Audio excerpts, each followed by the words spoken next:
اعوذ باللہ من الشیطان الرجیم بسم اللہ الرحمن الرحیم اللہم صلی علی محمد و علی آل محمد۔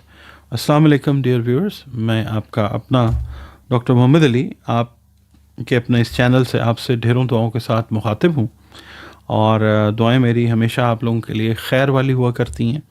کہ آپ کے پیارے رشتے، آپ ہم سب اللہ تعالیٰ کی رحمت اور برکت میں رہیں ہمیشہ، اس دنیا میں بھی اور اس دنیا کے بعد کے مراحل میں بھی، آمین ثم آمین۔ رمضان المبارک ایک ایسا امپورٹنٹ ٹائم ہوتا ہے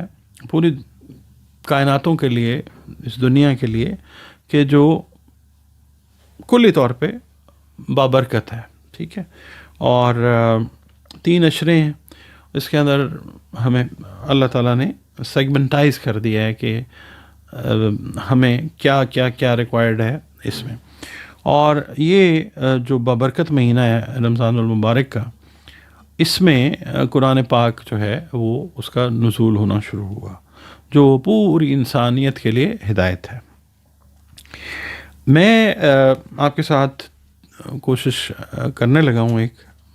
مجھے آپ نے اپنا فیڈ بیک ضرور دینا ہے۔ میں کوشش یہ کرنے لگا ہوں کہ دیکھیں، میں نہ تو کوئی عالم دین ہوں، نہ میں کوئی مذہبی اسکالر ہوں، نہ مجھے کوئی بہت زیادہ کہتے ہیں نا کہ کوئی نالج ہے۔ دین کا بہت سارے پہلو جو ہوتے ہیں وہ انسان کی نظر میں نہیں ہوتے، مگر انسان کی، ایک مسلمان کی نظر میں جو چیز ہونی چاہیے وہ یہ ہونی چاہیے کہ ہمیں اپنی جو ہدایات ملی ہوئی ہیں ہمارے لیے، کہ ہمیں نماز پڑھنی ہے، ہمیں قرآن کریم کی تلاوت کرنی ہے، خیر بانٹنی ہے، آسانیاں بانٹنی ہیں، اور اللہ تعالیٰ کی مخلوق کے لیے ہمیں راحت کا باعث بننا ہے، کیونکہ حقوق العباد جو ہیں ان کا معاملہ بندوں کے ساتھ، حقوق اللہ کا، اللہ اور بندے کا۔ تو یہ ہے کہ ایک عام مسلمان کی حیثیت سے ہم قرآن کریم کو جب پڑھتے ہیں، زیادہ تر اب پورا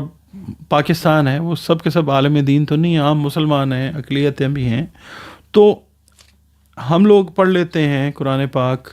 اور بڑا فخر بھی کئی دفعہ کرتے ہیں، الحمدللہ اللہ توفیق دیتا ہے، تو کہ جی میں نے تو 5 سال کی عمر میں یا 6 سال کی عمر میں قرآن کریم مکمل کر لیا۔ مگر ہوتا یہ ہے کہ اس پہ عمل کرنا یا پھر اس کو روزانہ اپنی روٹین میں رکھنا، لوگ بہت سارے کروڑوں کے حساب سے ہیں جو روزانہ اس نعمت سے بہرہ مند ہوتے ہیں، مگر بہت سارے لوگ ایسے بھی ہوتے ہیں۔ مقصد کسی پہ تنقید کرنا نہیں ہے، مقصد اس کا یہ ہے کہ جو لوگ تھوڑا سا ڈیلے کا شکار ہو گئے ہیں، جن کی روٹین ٹوٹی ہوئی ہے، تو میری کوشش جو ہے وہ یہ ہے کہ اس چھوٹی سی کوشش سے ہم لوگ جو ہیں، دیکھنے والے جو ہیں، وہ اس روٹین کی طرف واپس آئیں۔ ہم کہہ تو دیتے ہیں کہ جی 5-6 سال کی عمر میں پڑھ لیا، پھر اس کے بعد دہرائی کئی دفعہ نہیں ہوتی، ایک دفعہ ہوگی، پھر اس کو بار بار ہم نہیں ریپیٹ کرتے۔ تو میرا مقصد جو ہے وہ یہ ہے کہ میرے اس کام سے اللہ تعالیٰ اور اللہ تعالیٰ کا جو محبوب ہے وہ راضی ہو جائیں، اور باقی یہ ہے کہ جو میرے بہن بھائی تھوڑا سا مس کر رہے ہیں اس روٹین کو، یہ ویڈیو دیکھیں تو اللہ تعالیٰ ان کے دل میں یہ خیال پیدا کرے کہ ہمیں اس نعمت کے ساتھ بھی جڑنا چاہیے۔ کئی لوگ ایسے بھی ہیں کہ جو نماز تو پڑھتے ہیں مگر قرآن کی ان کی روٹین نہیں ہے، تو میری ریکویسٹ بھی یہ ہے کہ یہ جو ویڈیوز میں آپ کی خدمت میں پیش کروں گا نا، میں اس کے اندر کہیں نہ کہیں انسان ہوں، غلطی بھی ہو سکتی ہے، کوئی کوتاہی بھی ہو سکتی ہے، اللہ تعالیٰ معاف فرمائے، آپ لوگوں نے بھی صرف نظر کر دینا ہے۔ میں بیان صرف یہ کروں گا کہ میں نے ایز عام مسلمان، بطور ایک عام مسلمان کے، قرآن پاک سے مجھے کیا میسج جو ہے وہ آیا، تو میں یہ آپ لوگوں کی خدمت میں ویڈیوز جو ہیں یہ اس رمضان میں کوشش کروں گا، اگر اللہ نے مہلت دی، موقع دیا، زندگی صحت دی، تو میں 30 پارے جو ہیں، جو مجھے میسج ریسیو ہوا ہے، میں وہ آپ کے ساتھ شیئر کروں گا آپ کو، کیونکہ قرآن کریم کا اعجاز یہ ہے کہ اسے ہم جتنی دفعہ پڑھتے ہیں ہمیں کوئی نئی چیز ہمیشہ ملتی ہے، تو ہم اس کو ایک کوزے میں تو بند کر نہیں سکتے، یہ تو ایک بحر بے کراں ہے، مطلب اس کی کوئی وہ لمٹ تو ہے ہی نہیں اس کی برکتوں کی، مگر یہ ہے کہ ایز اے مسلمان، ایک عام جو مسلمان پڑھتا ہے جب قرآن ترجمے کے ساتھ، اس کو کیا مطلب میسج آتا ہے، میں وہ آپ کے ساتھ شیئر کرنا چاہتا ہوں. اور اس کی نیت صرف یہ ہے کہ اللہ تعالیٰ جو ہماری زندگی ہیں ان میں اپنی برکتیں، نعمتیں اور رحمتیں شامل کر دے، اور ہماری زندگی جب اگلے مرحلے میں چلی جائے بعد از زندگی والے میں، تو آپ کا دیکھنا، اس کو دیکھ کر سمجھنا، اور دیکھ کے اگر آپ کے دل میں شوق پیدا ہوتا ہے کہ قرآن کریم کو کھول کے دیکھوں کہ جو اس بندے نے بات کی ہے وہ واقعی ایسے ہے، اسی بہانے سے یا اسی وسیلے سے آپ اگر اس کو دوبارہ سے پڑھنا شروع کر دیتے ہیں، آپ کو ثواب کہیں نہ کہیں مجھے بھی مل جائے گا. اور اس کا تعلق ٹوٹلی جو ہمارے مرحومین ہیں ان کے ثواب کے لیے ہے، اور اس سے پہلے جو اہل ایمان ہیں ان کے لیے، اور اس سے پہلے جو انبیاء کرام اور اللہ تعالیٰ کی نیک ہستیاں پنجتن پاک، ان کے لیے بطور تحفہ. اور اللہ تعالیٰ سے پھر درخواست سب سے پہلے یہ کہ اس کو، کوشش کو اپنی بارگاہ پر انوار میں قبول اور منظور کر لے.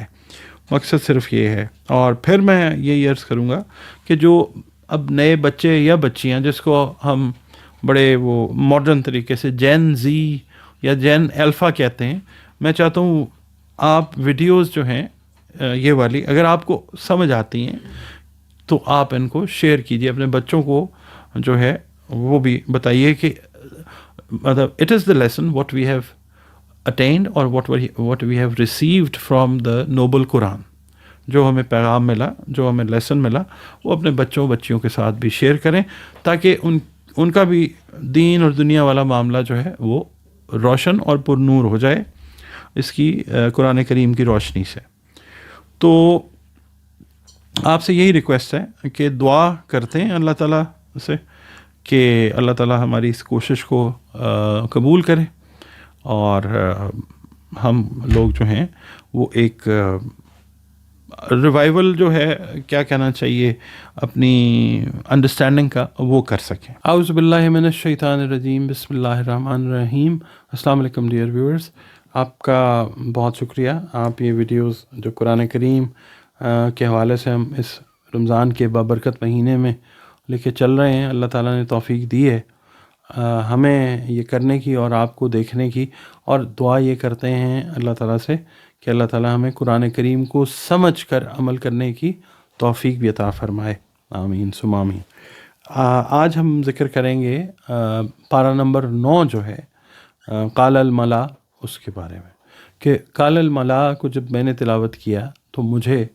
اللہ تعالیٰ نے کیا سمجھ عطا فرمائی، میں وہ آپ کے ساتھ آج شیئر کرتا ہوں. یہ سپارہ قال الملا جو ہے بنیادی طور پہ ہمیں حق اور باطل کے تصادم کے بارے میں بتاتا ہے. اس کے بعد توحید کی دعوت کے بارے میں جو ہے وہ سمجھ عطا فرماتا ہے اللہ کے حکم سے. بیسیکلی تو اللہ تعالیٰ کی ہی زبان ہے نا قرآن کریم، اور انبیاء علیہ السلام کی جو جد و جہد ہے اس سے آگاہ کرتا ہے یا روشناس کرواتا ہے. اچھا، اس میں قال الملا میں شامل جو صورتیں ہیں، سورہ اعراف کا بقیہ حصہ آئے گا. سورہ اعراف جو کہ ایک مکی صورت ہے جس میں 206 آیات ہیں اور 24 رکوع ہیں. اس سپارے میں جو آیات آئیں گی وہ آئیں گی آیت نمبر 88 سے لے کر آیت نمبر 206. یعنی سورہ اعراف جو ہے اس پارے میں قال الملا میں 9ویں پارے میں وہ مکمل ہوتی ہے. اور اس میں جو رکوع شامل ہیں اس کے سورہ اعراف کے، وہ رکوع نمبر 11 سے لے کر رکوع نمبر 24 تک جو ہیں وہ شامل ہیں. اچھا، اس کے علاوہ سورہ انفال جو ہے اس کا ابتدائی حصہ جو ہے وہ شامل ہے 9ویں پارے میں. سورہ انفال جو ہے مدینہ منورہ میں اس کا نزول ہوا، اور اس کے اندر کل جو آیات ہیں 75 ہیں، اور 10 رکوعات جو ہیں اس کے اندر ہیں. اور یہ جو پارہ ہے پارہ نمبر 9، اس میں آیات جو ہیں سورۃ الانفال کی 1 سے لے کر 40 تک شامل ہیں. اور اس میں جو رکوع شامل ہیں وہ سورہ انفال کے رکوع نمبر 1 سے لے کر رکوع نمبر 5 تک جو ہے وہ شامل ہیں. اب ہم بات کرتے ہیں سورہ آراف کی آیت نمبر 88 سے آیت نمبر 93 تک۔ حضرت شعیب کی علیہ السلام کی جو قوم ہے اس کی سرکشی کے بارے میں قرآن کا بیان آتا ہے۔ اس میں سرداروں نے ایمان والوں کو نکالنے کی دھمکی دی، یہ بات آتی ہے اس کے اندر۔ پھر اللہ رب العزت نے نافرمان قوم کو پکڑ لیا۔ سبق ہمیں ملتا ہے ان آیات سے کہ حق کے مقابلے میں جو دھمکی ہوتی ہے نا، دھمکی، وہ ناکام ہوتی ہے۔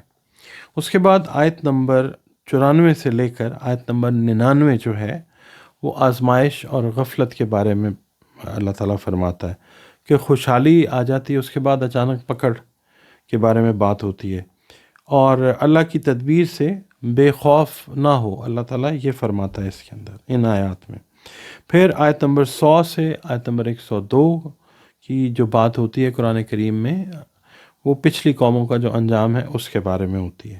اور پھر اللہ تعالیٰ فرماتا ہے ان آیات میں کہ دل سخت ہو جائیں تو ہدایت نہیں ملتی۔ پھر آیت نمبر 103 سے لے کر 137 تک کی جو مجھے سمجھ آئی وہ شیئر کرتا ہوں آپ کے ساتھ، کہ حضرت موسیٰ علیہ السلام اور فرعون کا جو ذکر ہے وہ آتا ہے۔ حضرت موسیٰ علیہ السلام کے معجزات اور پھر جادوگروں کا جو ایمان لے آنا ہے اس کے بارے میں بات ہوتی ہے۔ فرعون کا تکبر اور غرق ہونا، اس کے بارے میں بات ہوتی ہے۔ پیغام جو آتا ہے ان آیات کا وہ یہ ہے کہ طاقت جو ہے، طاقت حق نہیں ہے تو پھر طاقت کچھ نہیں ہے، حق کے بغیر طاقت کچھ نہیں ہے، یہ پیغام ہے اس کا۔ اور آیت نمبر 138 سے آیت نمبر 141 کی جب ہم تلاوت کرتے ہیں تو بنی اسرائیل کی کمزوری کے بارے میں جو ہے وہ بات ہوتی ہے، بچھڑے کی خواہش کے بارے میں بات ہوتی ہے، اور نجات کے بعد بھی ناشکری جو ہے وہ بیان ہوتی ہے ان آیات میں قرآن کریم کی جانب سے، اللہ رب العزت کی جانب سے۔ پھر آیت نمبر 142 سے آیت نمبر 154 تک جب ہم جاتے ہیں تو کوہ طور اور الواح کے بارے میں جو بات ہوتی ہے وہ بیان فرمائی اللہ تعالیٰ نے۔ حضرت موسیٰ علیہ السلام کا وعدہ، بچڑے کی پوجا، اور پھر توبہ کا قبول ہونا، اس کے بارے میں قرآن کریم جو ہے وہ ہمیں احکامات دیتا ہے اور ہمیں ہدایت دیتا ہے۔ آیت نمبر 155 سے آیت نمبر 162 کی اگر ہم بات کر لیتے ہیں تو توبہ اور معافی کے بارے میں قرآن کریم فرماتا ہے۔ اللہ کی رحمت جو ہے وسیع ہے، یہ میں سمجھ سکا ہوں، اور جو حقیقت بھی ہے۔ پھر عاجزی جو ہے وہ نجات کا راستہ ہے، ان آیات سے یہ سمجھ آتی ہے۔ پھر آیت نمبر 163 سے آیت نمبر 171 کی جب ہم جانب بڑھتے ہیں تو پھر اس میں ہفتے کی جو نافرمانی ہے اس کے بارے میں بیان آتا ہے، مچھلی کے فتنے کے بارے میں بات آتی ہے، نافرمانی پر سزا جو ہے اس کے بارے میں۔ اچھا، یہ ہفتے کی نافرمانی اور مچھلی کا فتنہ جو ہے، یہ آپ کھولیے قرآن کریم، آپ پھر اس کو ترجمے کے ساتھ پڑھیے اور کوشش کیجئے سمجھنے کی کہ یہ کیا ہے۔ یقین کیجئے بہت ساری چیزیں جو ہیں وہ اللہ رب العزت کی جانب سے ہدایت کی شکل میں نصیب ہوں گی انشاءاللہ۔ ایک ایک حرف جو ہے قرآن کریم کا وہ ہدایت سے مالا مال اللہ تعالیٰ نے کیا ہے۔ اس کے بعد آیت نمبر 172 سے آیت نمبر 174 تک جب ہم تلاوت کرتے ہیں تو جو عہد الست ہے نا، اس کے بارے میں بات ہوئی ہے کہ جب اللہ تعالیٰ نے ہر روح سے گواہی لی تھی دنیا میں بھیجے جانے سے پہلے، تو ہر روح نے رب ہونے کی گواہی تھی۔ اور مرکزی نقطہ ان آیات کا جو ہے وہ یہ ہے کہ فطرت جو ہے، نیچر، یہ توحید پر ہے، ٹھیک ہے، اللہ رب العزت کی وحدانیت کے اوپر بیس کرتی ہے۔ آیت نمبر 175 سے 179 تک جو قرآن کریم بیان فرماتا ہے وہ دنیا کی محبت کے بارے میں، اس کے بعد علم کے باوجود گمراہی کے بارے میں، اور دل، آنکھیں اور کانوں کے بند ہونے کے بارے میں قرآن کریم میں اللہ تعالیٰ فرماتا ہے۔ پھر آیت نمبر 180 سے آیت نمبر 187 کی جب ہم بات کرتے ہیں، جو مجھے سمجھ آ سکی ہے کہ اسماء الحسنی، اللہ رب العزت کے بہترین ناموں کے بارے میں، اور پھر قیامت کا علم جو ہے وہ صرف اور صرف اور صرف اللہ رب العزت کے پاس ہے۔ ان آیات میں جو مجھے سمجھ آئی ان کا مفہوم وہ یہ ہے۔ اس کے بعد آیت نمبر 188 سے 206 تک، آیت نمبر 206 تک نبی اکرم محمد مصطفیٰ صلی اللہ علیہ وآلہ وسلم آقا کائنات کے بارے میں، اور آپ صلی اللہ علیہ وآلہ وسلم کی اتباع، یعنی ان کی پیروی، آپ صلی اللہ علیہ وآلہ وسلم کی پیروی کے بارے میں بات ہوتی ہے۔ پھر عاجزی کے بارے میں بات ہوتی ہے، ذکر کے بارے میں بات ہوتی ہے، اور سجدے کے بارے میں قرآن کریم فرماتا ہے۔ اور قرآن کریم کی ان آیات میں یہ بھی آتا ہے کہ فرشتے جو ہیں وہ بھی عبادت میں مصروف ہیں۔ اچھا، اس کے بعد پھر 9ویں پارے میں آغاز ہوتا ہے سورہ انفال کا، اور یہاں پہ میں آپ سے عرض کروں گا کہ آیت نمبر 1 سے لے کر آیت نمبر 40 تک کا تذکرہ وہ آئے گا جو میں سمجھ سکا۔ آیت نمبر 1 سے 4 تک اگر ہم بات کرتے ہیں تو وہ مال غنیمت کے بارے میں ہے، اور اصل ملکیت اللہ تعالیٰ کی ہے اس کے بارے میں، اور ایمان والوں کی جو صفات ہیں ان کے بارے میں قرآن کریم کا پاک ارشاد ہوتا ہے۔ آیت نمبر 5 سے لے کر آیت نمبر 14 تک جو ہے وہ غزوہ بدر کی بات ہوتی ہے، فرشتوں کی جو مدد آتی ہے اس کے بارے میں بات ہوتی ہے، صبر اور ثابت قدمی کے بارے میں قرآن پاک جو ہے وہ ہمیں سمجھاتا ہے۔ اس کے بعد آیت نمبر 15 سے 19 میں اللہ رب العزت جو ہے قرآن کے ذریعے میدان جنگ کے اصول ہمیں سمجھا رہا ہے، اور اللہ تعالیٰ فرماتا ہے کہ پیٹھ نہ دکھاؤ، اور فتح جو ہے وہ اللہ تعالیٰ کی طرف سے ہے۔ یہ آیت نمبر 15 سے 19 تک جو میں سمجھ سکا بطور ایک عام مسلمان کے۔ اس کے بعد آیت نمبر 20 سے 24 تک جو ہے اطاعت رسول حضرت محمد مصطفیٰ صلی اللہ علیہ وآلہ وسلم کے بارے میں بات ہوتی ہے کہ اطاعت رسول ہے زندگی بخشنے والی دعوت، اس کے بارے میں بات ہوتی ہے۔ پھر آیت نمبر 25 سے آیت نمبر 28 میں آزمائش اور مال کے بارے میں بات ہوتی ہے، اور فتنہ جو ہے وہ عام بھی آ سکتا ہے۔ مال اور اولاد جو ہے آزمائش ہیں، قرآن کریم کا پاک فرمان ان آیات میں ان چیزوں کے، ان معاملات کے بارے میں ہوتا ہے جو میں سمجھ سکا۔ پھر آیت نمبر 29 سے لے کر آیت نمبر 33 کی اگر ہم تلاوت جب کرتے ہیں اللہ تعالیٰ کی مہربانی سے، تو تقوی کے بارے میں جو فرقان ہے وہ اس کے بارے میں بیان آتا ہے کہ تقوی سے حق اور باطل کی پہچان ہوتی ہے، سچ اور جھوٹ کی پہچان جو ہے وہ تقوی سے ہوتی ہے۔ اور